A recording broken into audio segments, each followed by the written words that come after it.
today? Good. Well, it's definitely good to get back to work out there today. It's a great opportunity for a lot of players on our team to learn, grow, and improve with these practices that we have for this game. But the same message is, pay attention to detail, focus on doing the little things right. It seems like every time we don't have success in a game, those are the points that we have to emphasize and show the players. So these are habits that you want to definitely practice every day so that your focus is what it needs to be, so that you can pay attention to detail and play with great discipline. I think everybody's got to refocus their mindset, in playing in this game. We're playing a very good team in Michigan, and I'm sure that they have their reasons for having their motivation to try to vindicate, some of the things that happened in their season.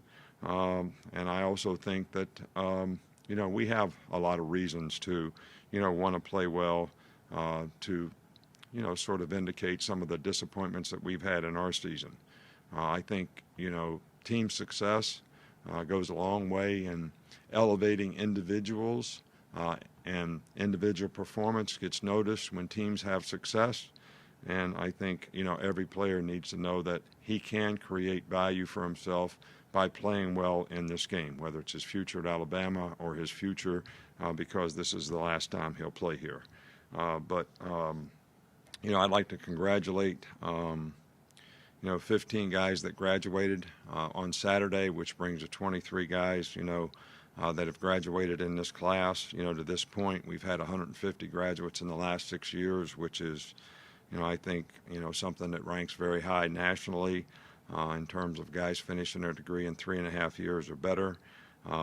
We have 2 players who have made the choice not to play in the game, Terrell Lewis and Trayvon Diggs.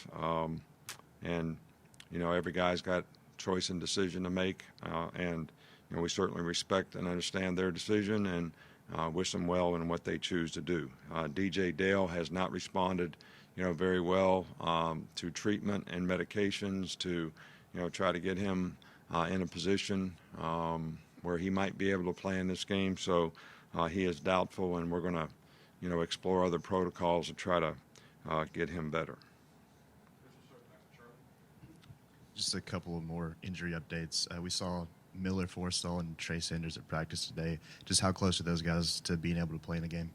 Well, I think Miller Forstall probably has a good chance to be able to come back and play in the game. This depends on how he responds to the activity and the contact. Trey Sanders is, been cleared to do on-the-field work, but we do not feel that he's probably a guy that's going to be ready to play in the game.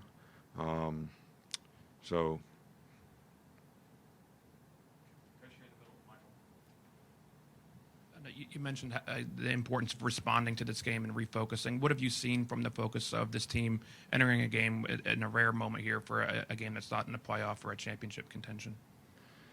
Well, I think what the players need to understand, and I can't tell you because today's the first day I've seen them for 2 weeks because I've been recruiting every day, but the attitude was good today. The energy was good today. But I can't tell you. I can just tell you the last 2 times that we've been in this situation, whether it was to play Utah or to play Oklahoma, the other team sure had more to prove in the game than we did, and the results certainly showed it. So hopefully we can learn something from those experiences as well. Coach, will you have any, depending on what happens Wednesday, any early entrant players who will be eligible to practice, or is it just the squad that's I don't understand the question, nor can I hear the question. any early entries, freshmen who'll come in who'll participate in bowl practice? We may have someone later in the week, but until they sign on Wednesday, I guess we won't have any comments on that. Okay, Coach, we got Tony here, unless there's a follow-up, that'd be it. What have you seen from the leaders on your team, and how have they responded to this bowl game and just the overall feel of the team heading Well, into this today's bowl the game? first day I've seen them. But has there been any kind of even in the aftermath of the Iron Bowl, have you seen? Well, I don't think anybody's happy with the Iron Bowl. I think everybody's really disappointed in the only way that, it's okay to be disappointed. But I believe in the team. I believe in the players. I believe in the leadership on the team. I believe this team has had a lot to overcome, and it continues to grow with what they've had to overcome. And we're going to coach the guys that want to play in the game and have a great attitude about playing in the game, and that's who we're going to play in the game. So, and we're going to do the best we can with all those guys. Just wonder, what was your advice to the guys when they came to you and talked to you about the decision to make whether to play in the game or not?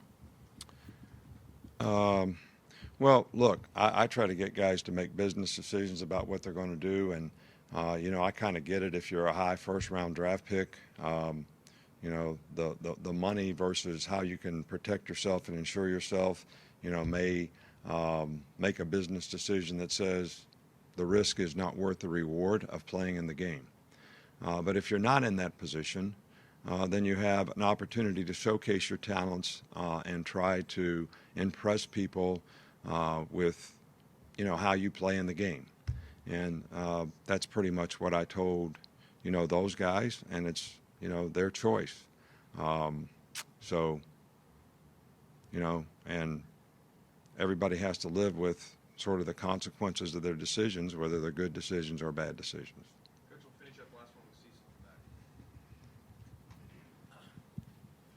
Coach, just to follow up on that, you had some guys who were in that position you just described who have elected to play, and could you just comment on what some of their motivations were as far as the team is concerned?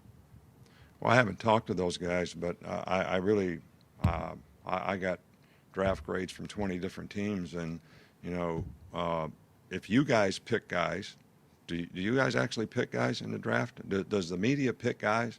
Do the guys that put the mock drafts up, do you guys actually have a draft choice? Do you pick? The people that pick, I'm not sure we do have anybody in that position. All right, so Pop, I know it's, out there. It's out there every year. We've had guys that they put, we're going to get drafted in the first round and got drafted in the fifth round. I don't think all that information is exactly accurate. I actually think that the NFL teams try to steer the media away from who they're going to pick and who they like. All right, so there's a lot of misinformation out there as to who the guys are. I'm excited about the guys that are playing in the game, the guys that have decided to play in the game, and I think all the guys that are playing in the game have made really good choices to play in the game, and I think they can enhance their value by playing in the game very, very well. So, and every guy's got to make that decision, and we support them, whatever that decision is. All right, thank you.